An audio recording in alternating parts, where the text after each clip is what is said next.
Professor Celso, agora a gente vai dar uma olhada nesse vídeo que foi enviado pelo Jefferson, que é produtor rural lá de Santa Helena, e nele ele explica que cultivou o sorgo e o motivo pelo qual optou por esse cereal. Vamos dar uma olhada. Olá, telespectadores da Agrofag, me chamo Jefferson Jaskuski, sou produtor rural na cidade de Santa Helena. Minhas principais culturas são soja e milho, porém esse ano optei por fazer um teste na cultura do sorgo. Além dele trazer um benefício de uma ótima palhada e cobertura de solo, o custo do manejo e produção dele se baseia em 40% do custo do milho e o custo de comercialização é 85% do valor do milho. Essa área foi feito um teste em 22 hectares. O desenvolvimento do sorgo vem se mostrando muito bom e eu estimo ter uma produtividade de 100 a 110 sacas por hectare. Muito bem, a gente agradece ao Jefferson pela participação aqui no Agrofag. E professor, deu para entender, né, os motivos pelos quais ele escolheu para cultivar sorgo então lá na propriedade? Ele está tentando, vou dizer, minimizar um custo aí, né? O custo seria talvez o fator mais importante. E o agricultor sempre tem que olhar, planejar, né? E eu vejo da seguinte maneira, né? Além dele fazer um planejamento, ele está fazendo uma rotação de cultura na área, que é importantíssimo, uma rotação com retorno econômico, né? Ele citou muito bem ali, né? 40% do milho, né? De custo, 85% da comercialização, né? Então dá um retorno econômico eficiente. E lembrando que nas áreas que é sujeito a veranico, né? O sorgo é muito tolerante. Então, quer dizer, um planejamento adequado para determinadas regiões é importantíssimo. Você pode amenizar algumas perdas, desculpa, né, que podem ocorrer durante um veranico, né? É isso aí, com certeza. E nós acompanhamos essa semana a colheita do sorgo em uma área aqui em Cascavel. A reportagem é do Reinaldo Japer e do Luiz Marcondes. Olha só. Originário de regiões áridas da África e da Ásia, o sorgo tem se destacado no Brasil por sua capacidade de se adaptar a condições climáticas adversas e também pelo seu potencial como planta forrageira, produtora de grãos e biomassa. É também uma alternativa para a rotação de culturas.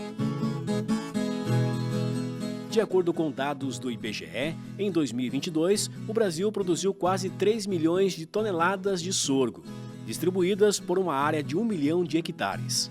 Os principais estados produtores são Goiás, São Paulo e Minas Gerais. O Paraná vem ampliando sua participação no cultivo de sorgo. No ano passado foram produzidas 50 mil toneladas em 15 mil hectares. As regiões oeste e norte do estado se destacam como áreas estratégicas para o desenvolvimento dessa cultura.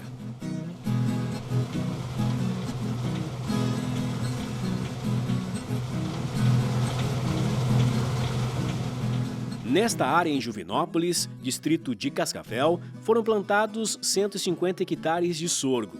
A variedade escolhida foi a Fox, que tem florescimento de 55 a 65 dias, altura de planta de 1,30 m e ponto de colheita com 120 dias.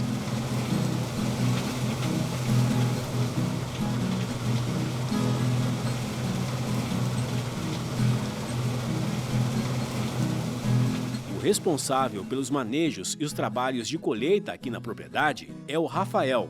Hoje ele está trabalhando nesse talhão de 22 hectares. Essa variedade aqui é um pouco mais tardio, mais produtiva também, né? Que tem esse aqui é o Fox, daí tem o alvo. O alvo é um pouco mais rápido, mas produz menos, né?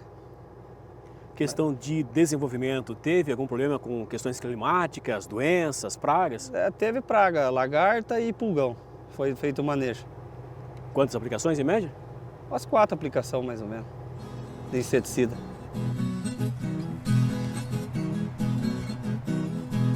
De acordo com o Rafael, para garantir uma boa colheita, o ajuste da máquina é simples.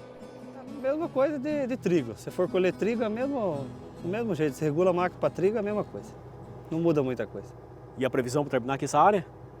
Mas uns 2 dias acaba. Uns 2 dias aí já está limpada já. Próxima cultura que vem?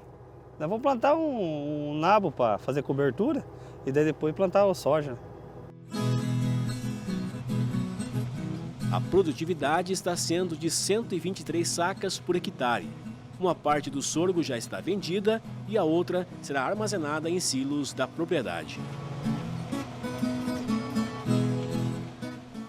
O bate-papo sobre sorgo continua aqui no estúdio. E para isso a gente vai conversar com o Rafael Baumbach, que é do desenvolvimento comercial da Lucid e está pela primeira vez aqui com a gente, né, Rafael? Seja bem-vindo.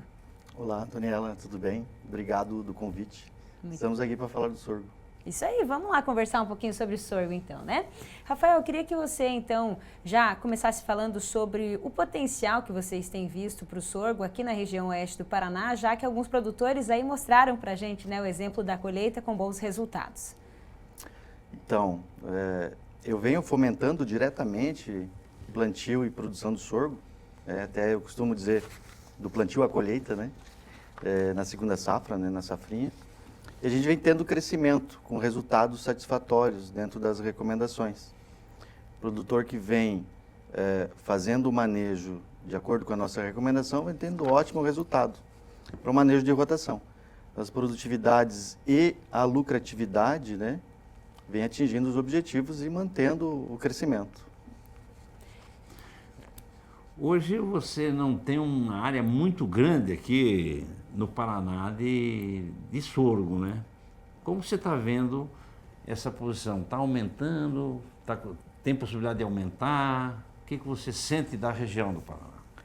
Eu sinto todo produtor querendo uma alternativa além do milho na safrinha. E falta uma cultura que dê esse respaldo de produzir e ter lucro, né? Com o sorgo e a genética que nós temos, a gente consegue atingir essa expectativa para a segunda safra. Porque o produtor vem tendo problemas, o milho, altos custos, plantios mais tarde, risco de geada, chuva na colheita, a cigarrinha, agora mais uma doença aí que é o fungo bipolares que vem acontecendo no milho. Então o produtor está ansioso, procurando uma alternativa, né, para rotacionar. Precisa deixar de plantar milho, mas parte da área plantar com uma cultura alternativa que tenha renda. E o sorgo traz isso. É pequena a área implantada de sorgo ainda no Paraná, né? Não está no hábito e ainda não está no DNA do produtor plantar o sorgo, porém vai crescer. Já é uma realidade. Uhum. Principal quesito para a gente ter crescimento é o produtor produzir e ter rentabilidade. Uhum. Para isso ele precisa um ponto de entrega, né? Alguém que use esse sorgo para ração, né? Substitui 100% o milho na ração, né? Tem mais proteína que o milho. E nós temos empresas aqui na região que usam na ração de suínos, na ração de gado, né?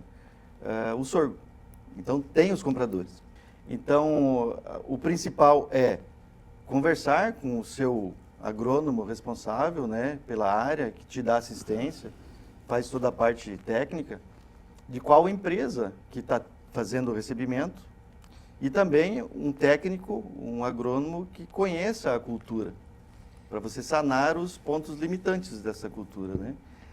Que ela é tão boa quanto as outras, porém tem as suas características e as suas formas de manejo. Tem as suas especificidades, né? E eu queria também focar aqui, para a gente esclarecer para quem está em casa, o sorgo que a gente está conversando aqui é o sorgo granífero, mas a gente tem para alguns outros usos, né? Eu queria que você só relembrasse, para quem quer conhecer mais sobre a cultura do sorgo, já que a gente está falando do sorgo granífero, tem mais opções que também têm outras utilidades, né, Rafael? Isso mesmo. A Nucid trabalha com toda a linha de sorgo. A gente tem sorgo para pastejo, para o animal se alimentar, o animal vai lá e colhe, né, para se alimentar. A gente tem sorgo para silagem, né, cresce, dá volumoso, produz grão, tem amido. O sorgo granífero, até acontece, quem não conhece o sorgo, esse sorgo não cresceu por quê? Foi falta de água, não choveu? O sorgo granífero, o porte é menor, né, 1,20 m a 1,40 m. Então, quem não conhece acha que houve alguma restrição hídrica, né, e acabou não crescendo. Que vem na cabeça o sorgo, né, gigante, o de silagem, que é maior. Porém, tem várias espécies, né, dentro da família do sorgo. A própria vassourinha que usa, né, para fazer vassoura, né, o sorgo de Alepo também é um sorgo. Então, dentro de toda essa família, tem as suas especificidades, né, de cada espécie.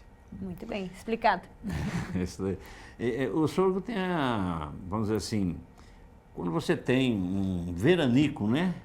Ele tem mais tolerância a esses veranicos, né? Isso poderia, em determinadas regiões, substituir parte do milho, né, Rafael?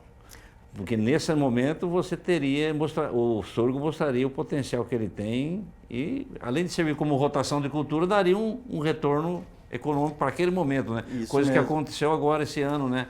Várias regiões de milho aí com seca violenta que não estão colhendo nada, né? Isso mesmo, a gente teve uma janela ótima de plantio de milho, né? Começamos a plantar milho início de janeiro, esperando uma ótima produção. Porém, a gente não sabe o tempo, né? É uma loteria. Falar que vai chover, que não vai chover, né? A gente morde na língua. Então, o sorgo, se for pegar a teoria darwinista, né, da evolução das espécies, o sorgo é originário da África.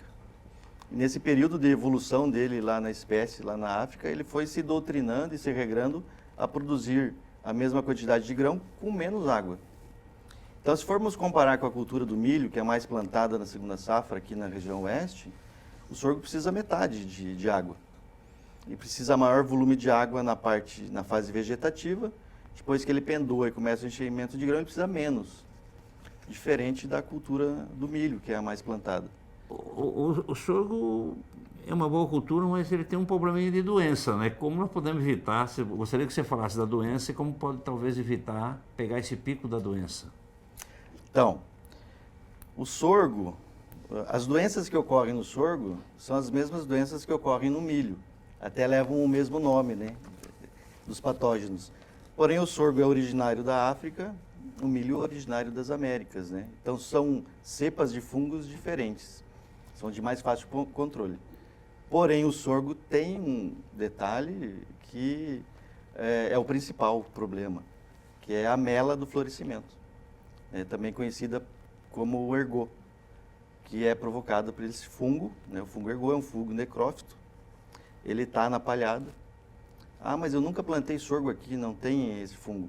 A vassourinha é um sorgo. Então, a gente sabe que tem vassourinha em todo lugar. Algumas plantas daninhas, vassourinha. Isso. É uma planta invasora hoje, né? Se encontra no meio do milho, no meio da soja. A gente combate ela com um químico, mas ela está ali, então o fungo está aí. Mas ela só ocorre num tripé de fatores. O sorgo tem que estar em pleno florescimento, com a flor, o botão da flor, com os ovários expostos, temperaturas de 17 graus ou menos e mais de 48 horas de molhamento. Então, você tendo o clima chuvoso, com temperaturas amenas, 17 graus é ameno, né? É confortável para nós. Porém, para a planta, para o sorgo nesse momento, é crítico. O fungo se instala na flor, a planta entende como sendo o grão do pólen e expele os lipídios, protídeos e todos os nutrientes que iriam encher o grão, né, quando fecundado, e acontece a mela. Essa mela não é tóxica, pode ser os animais se alimentarem e tal, porém você perde a produção do grão. E é o grão onde está o amido, né, que é o grande tesouro para a gente vender, para fazer a ração, ou até mesmo quando vai fazer a silagem, é no amido onde está a proteína que vai enriquecer a qualidade da silagem. Mas você pode minimizar essa mela, né? Plantio na época certa, alguns fatores aí minimizam, né? Está a indicação, né? Zeramos, né? Como eu vim comentando, dentro das nossas indicações de manejo, épocas de plantio, viemos tendo ótimos resultados sem nenhum problema com ela, com os nossos cultivares e com a nossa recomendação. Nós zeramos esse problema. Então, nós temos cultivares hiperprecoces, tá? Que florescem mais rápido. Então, dentro da safrinha, para a gente fugir desses períodos com 17 graus, nós temos esses cultivares. O sorgo não é muito popular na nossa região. Poucas pessoas ou agricultores plantam, certo? E, lógico, isso precisa de conhecimento, ter suporte técnico. Hoje, quem seriam as referências de mercado que eu poderia procurar que me dariam suporte para a cultura do sorgo na nossa região aqui? Nós somos referência, a gente trabalha especificamente com sorgo. Temos outras culturas que a gente trabalha, mas o sorgo é o nosso ganha-pão. Então a gente foca nisso. A Embrapa está na vanguarda de desenvolvimento de sorgo, também é referência. A gente trabalha muito junto com eles para isso, para que aconteça o sorgo. E o sorgo, sendo uma cultura primitiva, né, para o desenvolvimento dela e a domesticação dela aqui no Brasil, a gente também trouxe nossa área de pesquisas da Austrália também aqui para o Brasil, aqui em Acreúna, onde que a gente vai domesticar mais e adaptar mais cultivares de sorgo para o Brasil, também para o sul do Brasil, onde que do sul do MS, sul de São Paulo para baixo, né, abaixo do Trópico de Capricórnio, até em Itaquiraí tem um marco lá do Trópico de Capricórnio, fica na mesma posição que a Austrália. Então nós temos alguns cultivares que vêm dando certo aqui no sul, que foram melhorados lá na Austrália. Então por isso que vem dando certo aqui no sul. Então nós, junto com a Embrapa, viemos fazendo todo esse trabalho, essa vanguarda para ter o resultado. No Cerrado planta muito sorgo e vem crescendo, no sul também, e vai crescer mais porque a gente está alinhado com esse objetivo de termos os cultivares desenvolvidos e adaptados para essa situação. Muito bem, um cultivo pautado aí na pesquisa, né, junto com a Embrapa, e é muito interessante aí para os produtores ficarem de olho para as próximas safras como alternativa. Rafael, obrigada pela sua participação aqui com a gente agradece, né, professor? E até uma próxima oportunidade, a gente se vê. Obrigado, professor, obrigado, Antoniela, contem comigo.